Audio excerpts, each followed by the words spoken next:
Simple and tasty fish fry అండి. వంట రాని వాళ్ళు కూడా ఈజీగా చేసేసుకోవచ్చు. దాన్ని ఇప్పుడు ఎలా చేయాలో చూద్దాం. నేను ఇక్కడ ప్లేట్ పెట్టేసుకున్నాను. ఒక 1/2 టేబుల్ స్పూన్ వరకు అల్లం వెల్లుల్లి పేస్ట్, మన టేస్ట్కి తగ్గట్టు కారము, ఉప్పు, కొద్దిగా ధనియాల పొడి, కొద్దిగా గరం మసాలా. మీకు కావాలనుకుంటే కొద్దిగా పసుపు కూడా వేసేసుకోవచ్చు. 1/2 లెమన్ కూడా పిండేసేసుకున్నాను. పిండేసుకొని ఇలా బాగా కలిపేసుకోండి. ఇలా మంచిగా కలిపిన తర్వాత నేను ఇక్కడ కొరమిన చేపలు తీసుకున్నానండి. అదే మొట్ట చేపలు, మన తెలంగాణ వాళ్ళైతే మొట్ట చేపలు అంటారు కదా.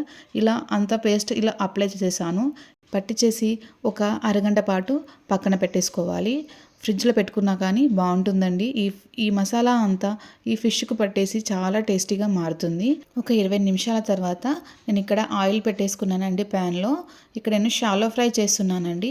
అది మీకు కావాలనుకుంటే డీప్ ఫ్రై కూడా చేసుకోవచ్చు. ముక్కల్ని ఇలా పెట్టేసి చిన్న మంట మీద మంచిగా కాలేంత వరకు కాలనివ్వాలండి. అంతే అండి, ఎంత సింపుల్గా.